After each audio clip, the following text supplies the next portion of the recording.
Throughout the Halloween franchise, many have tried to kill Michael Myers with various degrees of success. He's been beaten, shot, stabbed. Hell, Rob Zombie tried to kamikaze his entire career at him, and yet that white-faced bastard is still standing. No matter how many times Loomis screams into the void, "Die! Die!" Michael Myers is still here with us. But the good news about that is that it's created an entire gallery of violence and injury and death for us to peruse when it comes to the history of Michael Myers, which is exactly what we're going to do right now. Welcome to Best of the Bad Guys, where we celebrate the best of horror's worst villains, and today we will be ranking all of the deaths of one Michael Myers. Now, when I say deaths, I say that loosely, real loosely, like screw in a roller coaster in a Final Destination movie loose, because as we know, Michael Myers cannot actually die. The Akkads have an unwritten rule that says you can never really kill him off. Hell, we just watched a movie called Halloween Ends where he was thrown into a meat grinder and turned into hamburger meat, but we all knew that wasn't the end. Guess what? They're making a TV show right now, so we were right.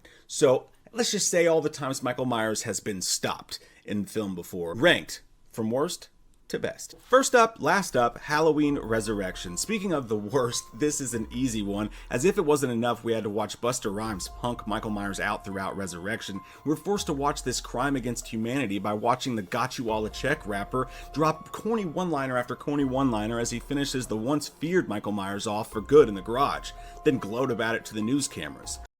Michael Myers is a killer shark. Oh me, how the mighty have fallen. Thankfully, his eyes opened in that morgue. And could you imagine if that was the end of the Halloween franchise? It gives me the willies. Rob Zombie's Halloween 2 ending is next up on the list. I could wax poetic about all the things I'd like to do to this movie for days. So for now, I'll just say this. Whether you watch the director's cut or the theatrical cut doesn't matter. It's all complete and utter gutter trash from Satan's toilet seat. Whether it's Laurie stabbing Michael after he threatens her with his embarrassingly stupid large Fisher-Price knife before wearing his too big for her mask out the barn like a drunken idiot, or even worse, the police squad shooting Tyler Mane's Sabretooth character down after he screams, "Die!" at Loomis, it's all bad and we don't need to talk about it anymore, so we're moving on. Halloween Kills is next up on the list. Alright, so this is a little weird because obviously Michael wins in the end. He teleports himself into that bedroom and kills poor Karen in front of his favorite window. But to the completest and to get the whole franchise in here, we'll count the street justice attack against Michael as the thing that stopped him in this one, even if it was just for about 7 seconds. The moment is a microcosm of what plagued Halloween Kills. For an ultra slasher that had some amazing Michael Myers moments that rival any slasher movie ever, it also suffered from general weirdness, bad dialogue, and downright corny material times. There's some gnarly stuff going on here, obviously, but why does the Marlboro lady have an iron? And why is that guy dressed like Tigger? I mean, I know it's Halloween, but Tigger? What the fuck? Don't get me started on the forced cringe of having Brackett drop this one-liner that had nothing to do with the character the first time he said it. Everyone's entitled to one good scare. And again, even if it weren't for all that, you have to take obvious points off because just a few seconds later, Michael Myers got up and murdered the living shit out of everyone. Up next on the list is Halloween: The Curse of Michael Myers. The endings themselves to both the producer's cut and the theatrical cut are terrible, but there is a clear winner when it comes to how Michael is dispatched in the two movies, and that is the theatrical cut. Not that it's hard to beat Michael Myers being frozen stiff by board game runes. The entire last act is bat poop crazy, but I have to admit that Paul Rudd injecting Michael with the green mystery goo and then literally beating it out of him with a pipe was pretty fun, especially since he clearly doesn't know what to do with his face. Originally, Rudd was supposed to suspend Michael in chains after the beatdown here, but they were overscheduled and Dimension wasn't paying for overtime. So they just said, oh well, and panned down to the mask and the empty needle instead.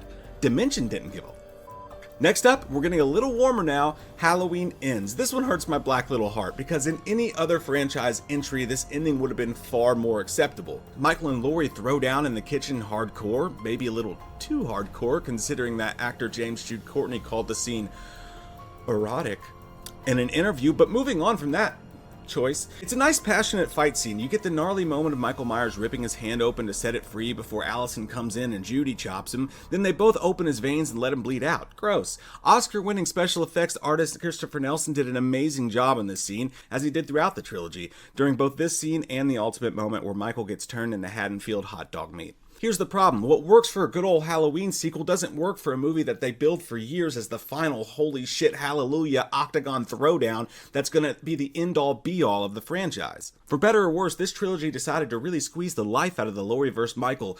One more time. One more angle, and this left people wanting more. Not more Laurie, just more out of a movie that spent most of its time focused on spaghetti milk and Corey. It wasn't a bad ending, it was just terrible marketing. Although I will say there aren't many cornier moments in the franchise than throwing him on the hood of the car like he's a f***ing Christmas tree and parading him around town. That was a David Gordon Green awkward special right there. Next, we're getting into the real good stuff now with Halloween 4. In this moment, in one of, if not the best Halloween sequels of all time, if they could have only fixed that mask, Michael is treated to a shower of bullets that make Sonny's death scene in The Godfather look like a kiss from Mother. Sheriff Bobby Meeker finally gets to let loose on the author of all his pain when he and a group of fellow marksmen unload a cornucopia of ammunition into Michael. Michael tries to take it and keep moving forward, but what we get instead is a hilarious herky-jerky motion out of our over-shoulder padded, white-faced menace that you could just about put any song to and have a laugh.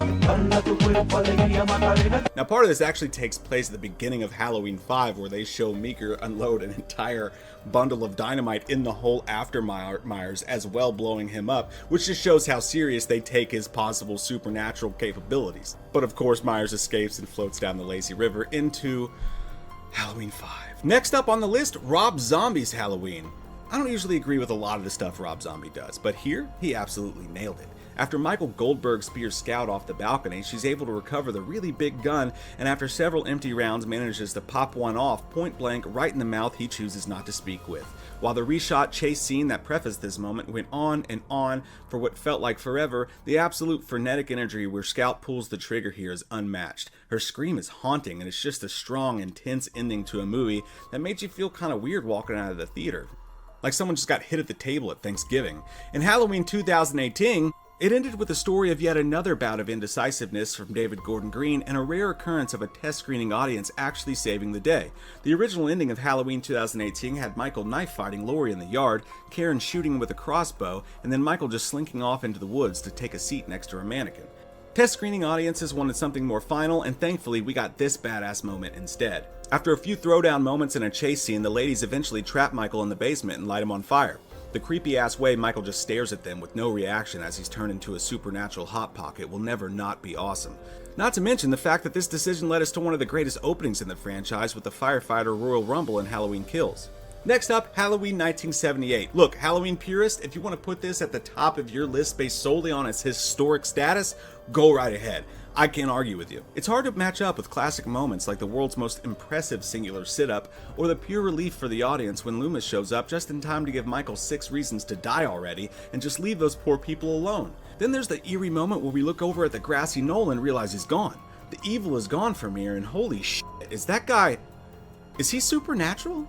The pure stroke of genius of Carpenter to ask this question in the very last moment of the movie while we listen to Michael's hot breath breathing all around us is magical. I can't imagine what it was like to experience that in a theater in 1978, having never seen anything like it before. Next up, Halloween H2O, and I know what you're thinking, that wasn't even Michael Myers in the scene we're about to discuss, rather it was some poor paramedic who Michael somehow got enough alone time with to crush his voice box and force his mask on him. Which is true, but for me I'm doing these on a case-by-case basis, and while we watched Halloween H2O, we thought that was really Michael. Ipso facto, it was really Michael for this movie's sake, so we're going to keep it. Now, while I have more issues with most than H2O, the film handled the supposed ending of the Michael-Laurie arc with absolute perfection. The build-up was white hot, Laurie pacing the campus holding a giant axe, screaming Michael's name, and there were no moments where a teenager named Corey beat up Michael and stole his mask. Add to that the exciting moments inside of the van, the fear of just knowing that that body bag is going to start moving at some point, and then finally the dramatic ending where Michael reaches for his sister desperately and has us all going out of our minds wondering what the hell is going on before Laurie cuts us all off along with his head. I don't give a flying horse why you do what you do anymore, Michael. Just die. Loomis would have been proud, Laurie. It's amazing to consider the franchise could have ended with just as many questions around Michael Myers as it began with. But it was not to be. Still a great ending. Before we continue with our video, here's a reminder to click the Store tab on any of our JoBlo channels and browse our collection of the latest and freshest designs in our merch store. Go get you some. Next up, Halloween 5, and yes, we're still going up towards the better ones. It's not often on many lists you'll see Halloween 5 trump 1978's Halloween in anything, and it feels wrong already. But the singular point in the film where Michael was actually stopped is far more legendary than the movie that preceded it. Loomis, wonderfully out of his mind at this point, finally has Michael alone, and even better, covered in heavy chains and tranked up real nice. The Beast is stunned and unable to move about the cabin. Loomis took the opportunity to attempt to beat the rage out of Michael with a 2x4, screaming bloody murder while doing so. It's an oddly intimate moment where they're almost completely alone, and Loomis is finally able to take some aggression out on Michael after chasing him around from Smith's Grove to now Haddonfield. It's like when you're in the store acting up with your parents, and you just know when you get back to the car, you're gonna get it. Michael! It's made even more intimate when Loomis has an apparent heart attack and may or may not die right then, right there on top of his nemesis. What a poetic way to end a movie. They should have thrown the credits up right there. That's a way better timeline than goth Tim McGraw busting Michael out of jail a few minutes later. Again, it's not the best movie, but the beating Van Helsing gives his monster is just so personal here. It feels like an important moment between these two horror icons. Finally, the best killing of Michael Myers in the franchise belongs to Halloween 2. Our top prize for Michael Myers has all the fixins. In this scene, Laurie manages to somehow pop off 2 perfect rounds and put a gigantic bullet in each one of Michael's eyes. The iconic mask bleeding out of each eye hole, and the guy still doesn't go down, but he can't see either. No explanation for why he's not completely blinded in the rest of the franchise, by the way. Loomis then springs into action after choosing a really bad time to play the meow game from Super Troopers. Yeah, now! Finally, Michael and allegedly Loomis both go up in a glory of flames, but Michael isn't done being totally badass yet. He stalks through the hallways completely on fire for a few most frightening minutes before finally giving into the pain and collapsing. It's a literal face melter of an ending with amazing cinematography and stunt work. There you have it, my friends. That's how I rank the many deaths of Michael Myers. Thanks for hanging out today, and be sure to check out our other renditions of Best of the Bad Guys, which includes everything from Freddy Krueger to Art the Clown.